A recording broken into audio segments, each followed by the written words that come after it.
بسم الله الرحمن الرحیم. الحمد لله و صلاة و السلام علی رسول الله. خدمت تمام دوستان و عزیزان، السلام علیکم و رحمت الله و برکاته. در درس دیگر از درس‌های سیاست اسلامی بحثی می‌خوانیم در رابطه به منابع سیاست. در جلسه گذشته سه قوه و یا سه بخش یا سلطه اساسی در نظام سیاست خواندیم که قوه مقننه و قوه قضاییه و قوه اجراییه یا تنفیذیه بود. البته عنوانهایش رو خواندیم و بعدا شروع کردیم قوه مقننه یا قوه تنظیمیه به تعبیری که صاحب کتاب گفت. حالا در این جلسه میخوای توضیح بده که قوه مقننه یا قوه تنظیمیه که قوانین کشور را در واقع بیان میکنه و توضیح میده، خب منابع گرفته سیاستش از کجاست؟ سیاست اسلامی از کدام منبع گرفته میشه؟ دو منبع در اینجا توضیح داده که منابع اساسی هست کتاب الله و سنت رسول الله صلی الله علیه و سلم. اما به چه طریق، چگونه و چه مسائلی از کتاب و سنت میگیریم و آیا میتونه جوابگوی مشکلات امروز ما باشد یا نه؟ این بحثی است که مفصل امروز خواهیم خواند و مصنف هم برای ما شما توضیح خواهد داد. صفحه کتاب خدمت شما دوستان عزیزان ارائه میکنم و بعدا میخوانیم. صفحه از مطلب اول گفته و فی ما یلی بیان مصدر التشریع الاساسی، میگه در آنچه که بعدا توضیح میدیم بیان مصدر قانونگذاری اساسی در دولت اسلامی است که متمثل میشه در دو چیز، یعنی ظهور میکنه در دو چیز، یکی در کتاب الله، یکی در سنت رسول الله صلی الله علیه و سلم. اولا القرآن الکریم. قرآن کریم که اولا خود قرآن رو تعریف کرده، کلام الله عزوجل، معجز که همه جهانیان را عاجز کرده از اینکه به مثلش را بتوانند حتی یک سوره بیاورند، نازل شده به رسول الله صلی الله علیه و سلم به زبان عربی مبین، به ما نقل شده به تواتر و ثابت است بین دو پوش مصحف که از سوره فاتحه شروع میشه تا سوره ناس ختم میشه و متعبد به تلاوتهی، یعنی الفاظش تا بخوانیم عبادت شمرده میشه و ثواب داره. خب تا اینجا این بحث که واضح. و کتاب الله حجت علی الناس، کتاب الله تعالی ببخشید خب حجت است بر همه مردم و احکام او تشریع واجب است علیهم اتباعه، یعنی یک قانون گذاری است کتاب الله که همه باید از آن اتباع بکنن. چرا الله تعالی دستور داده یا ایها الذین آمنوا اطیعوا الله و اطیعوا الرسول و اولی الامر منکم فان تنازعتم فی شیء فردوه الی الله و رسول، که بارهای آیه در ضمن کتاب گفته شده. فالامر بالرد الی الله یعنی رد الی کتابه، این که میگه وقتی اختلاف کردید، اختلاف هم در تمام امور، فان تنازعتم فی شیء، در هر چیزی اختلاف کردید به الله و رسول برگردانید. خب الله یعنی قرآن کریم، رسول هم یعنی احادیث پیامبر صلی الله علیه و سلم، البته احادیث صحیحه. و قرآن کریم مشتمل است به جمیع احکام و قوانینی که به آن امتها در تدبیر شؤون خود و تنظیم حیات خود نیاز دارند. قرآن جوابگوی همه اش است. و هذه الاحکام صالحه لمسایره الحیات فی مراحل تقدمها، و این قوانینی را که قرآن کریم بیان کرده صلاحیت دارد که در هر زمانی به همراه زندگی سیر کند، با همراه تقدم بشر او هم همچنین پیش میره و هماهنگی میکنه. قوانین اساسی و کلی داده که برای هر زمان سازگار است. و ما یجد فی کل عصر و جیل، آنچه که جدید میشود در هر عصری، در هر نسلی، و آنچه را که احتیاج دارند و آنچه که کفیل سعادت و امنیتشان هست. لذا الله میگه و نزلنا علیک الکتاب تبیانا لکل شیء، ما کتاب را برای تو نازل کردیم بیانی برای هر چیز، که منظور بیان در باب هدایت، در باب روش زندگی، در آنچه که انسان ها نیاز دارند در روش زندگی. حالا قرآن تبیانا لکل شیء است. چرا؟ چگونه؟ یک نفر میگه خب ما میبینیم تبیان لکل شیء بسیاری از موضوعات امروزی در قرآن کریم صراحتا نیامده. مثلا بگیم بحث انتخابات در قرآن کریم آیا آمده که چگونه انتخابات صورت بگیرد، به چه کیفیتی صورت بگیرد؟ آیا این بحث مطرح شده؟ در قرآن کریم نه، صراحتا نیست. وزارتخانه ها چند تا باشد، چند تا وزیر داشته باشیم، اول الامر چه به اصطلاح صلاحیت هایی دارد، رعیت، خیلی از مسائل به تفصیل اصلا در قرآن نمیبینیم. میگه چگونه میشه که میگه قد احاط بجمیع الاصول والقواعد التي لا بد منها في كل قانون و نظام. قرآن کریم احاطه دارد به تمام اصول و قوانینی که در هر نظامی، در هر قانونی به اون نیاز است. قوانین کلی را بیان کرده. مثل چی؟ مثل وجوب عدالت. قرآن کریم گفته همیشه باید قانون بر اساس عدل باشد و عدل غیر از مساوات است. دوستان دقت کنین، عدالت یعنی حق هر کس را به اندازه‌اش به او دادن، این میشه عدالت.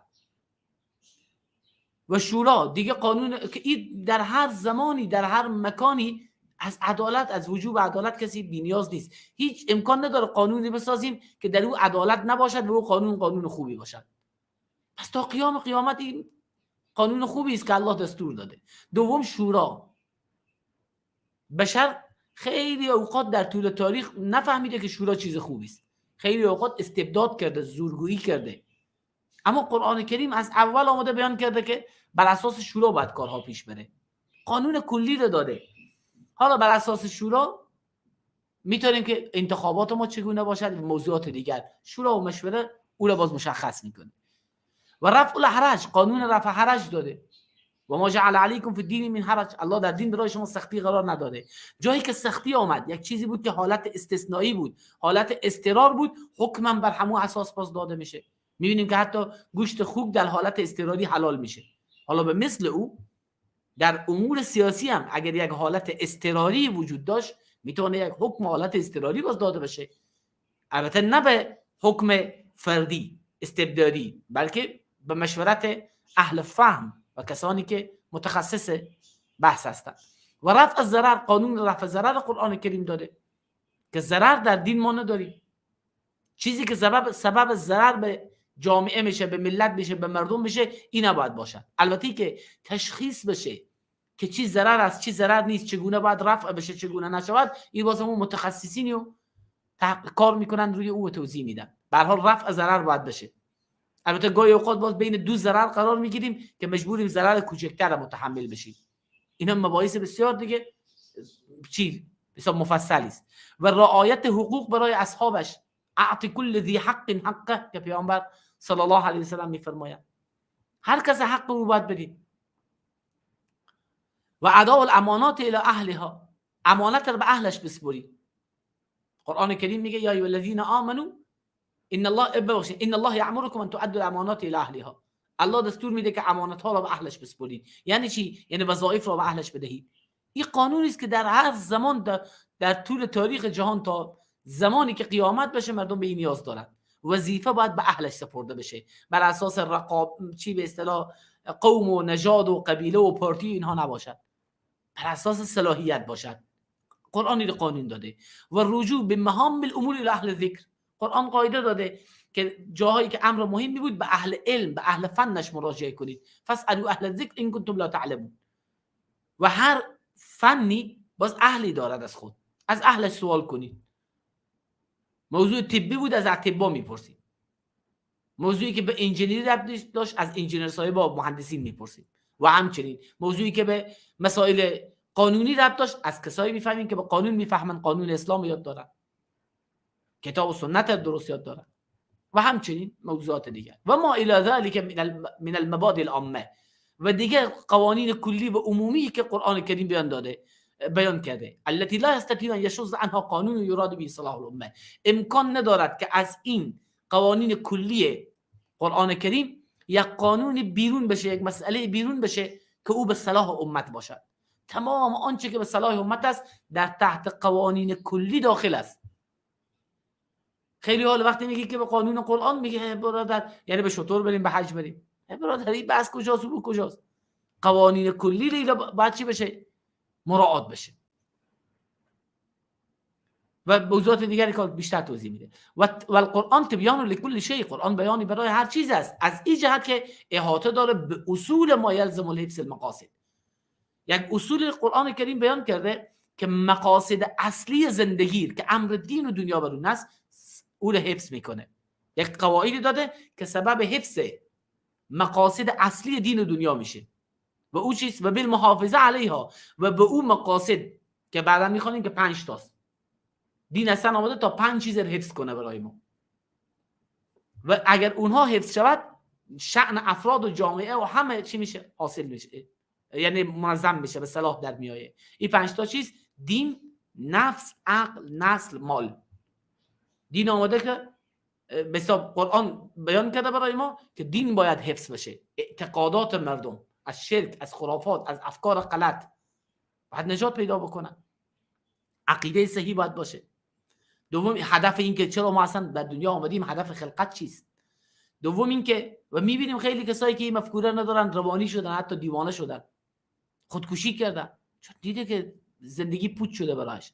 حفظ نفس، که نفس انسان محفوظ بماند، به ناحق کسی کشته نشود. حفظ عقلهای انسان ها از بین نرود، محافظت بشود به چیزی که به او ضرر میرسانه جلوگیری بشه. و حفظ نسل به هم نخوره، نسب به هم نخوره، نفهمی بچه که فرزند کیست، پدرش کیست، پدر خود نمیشناسه، مادر فقط میشناسه. و حفظ مال، این 5 چیز شریعت آمده که حفظ کنه و این 5 چیز حفظ شد، یعنی در واقع کل نظام زندگی و حیات به صلاح در آمده و این چیزی که قرآن کریم بیان کرده. پس اصول محافظت بر مقاصد اصلی را قرآن کریم بیان کرده. جزئیات و مسائل دیگر یا در احادیث آمده یا به قیاس ها تطبیق میخوره یا در تحت قوانین عمومی تطبیق میشه بالاش، در تحت مصالح مرسله، در تحت عرف، در تحت سد ذرائع و امثال اون قوانین دیگری که در اصول فقه توضیح داده شده. پس در قرآن کریم اصول احکامی آمده که حفظ میکنه این مقاصد را و دفع میکند آنچه که سبب فساد آن است. با سنت پیامبر آمده شرح کرده، تفصیل کرده، مشرحتر کرده، مفصلتر کرده و تبین و تکمل، بیان کرده و کامل کرده. و بعد از کتاب و سنت، خود کتاب و سنت راهی گذاشتن برای اجتهاد و تدعو للاجتهاد و الاستنباط نماذج. سنت پیامبر برای اجتهاد و استنباط احکام نمونه هایی گذاشته. میبینیم که خود پیامبر صلی الله علیه و سلم چگونه از آیات قرآن استخراج کرده مسئله را. لحاظ قوانینی در سنت پیامبر میگیریم برای استنباط و استخراج احکام که مجتهدین امتی کار را باز انجام میدن. یحتذیها، دنبال روی میکنن آن را اولوالامر، صاحبان امر کار انجام میدن. فیما یجد من الحوادث، از آنچه که از حوادث جدید میشه. مسائل جدید هر چی که هست، مسائلی که معاصر هست، جدید پیدا شده، در تحت قوانین استخراج میشه، استنباط میشه از اون قوانین کلی و از توضیحاتی که پیامبر صلی الله علیه و سلم داده و نمونه های استنباط و استخراجی که داشته. خیلی ساده، نه به این معنا که برای مسائل جدیدی جوابی نیست، نه، برای هر کدام اینها قانونی وجود داره، راهنمایی میشه هر کدام که چگونه باید برخورد بشه. پس به طور مثال برای محافظه بر نفس الله مباح گردانید تمام طیبات را.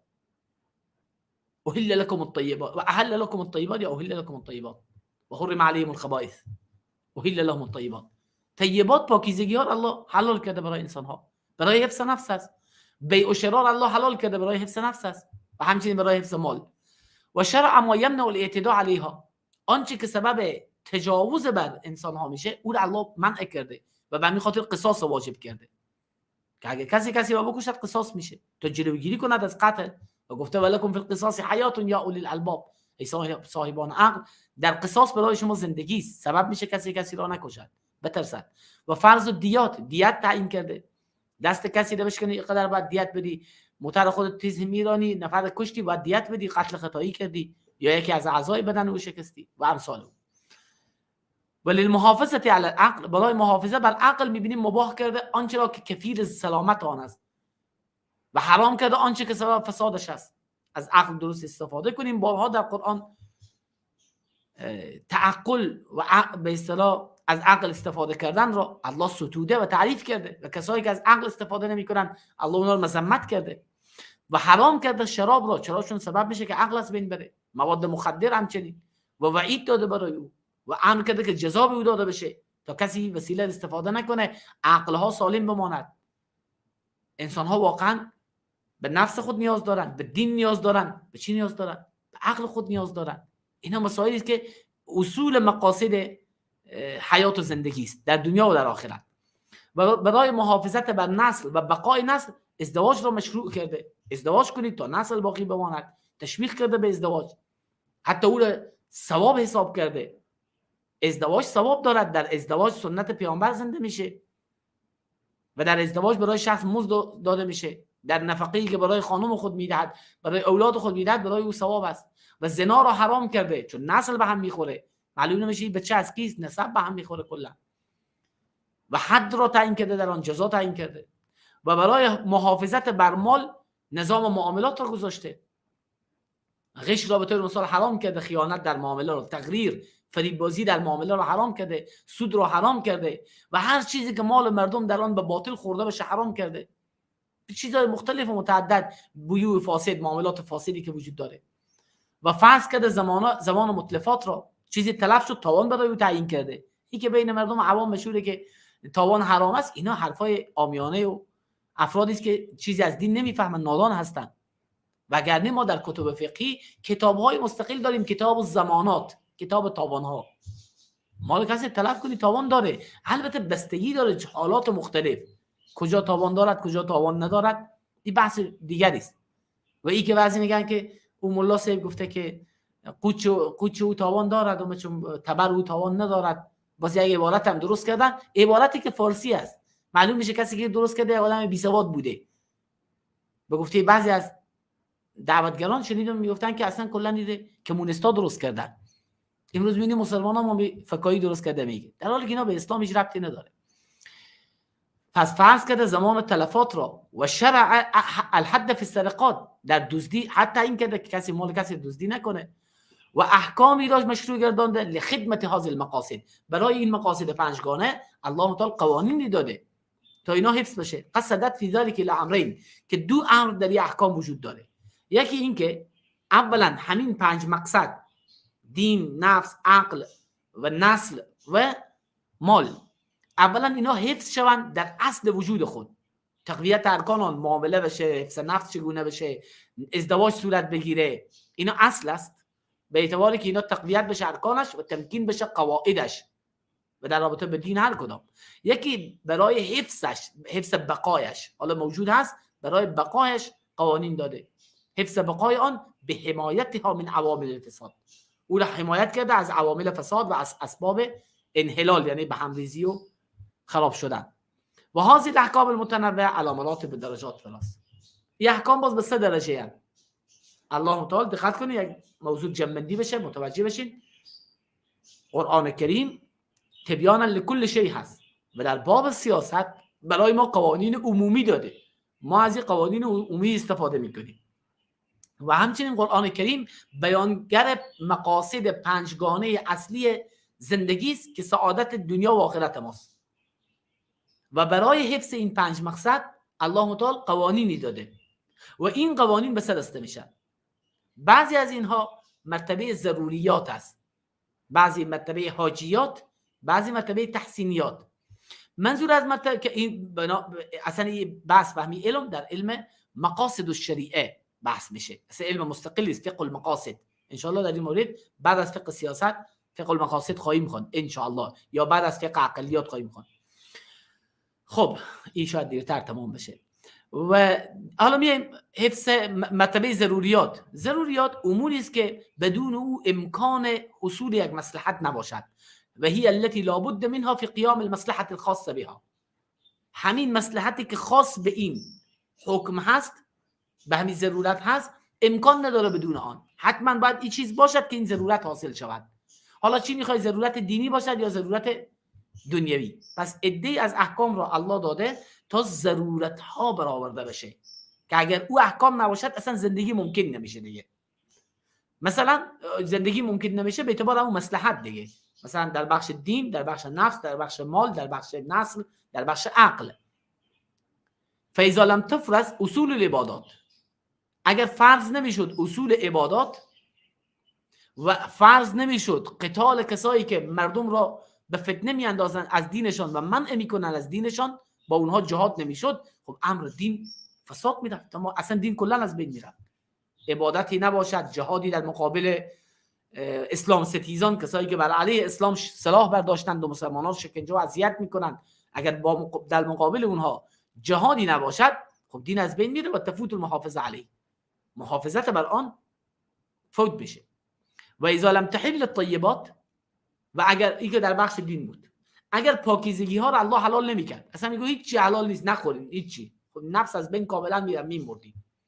من انواع المأکولات و المشروبات، پس خوردن و آشامیدن از جمله ضرورات است.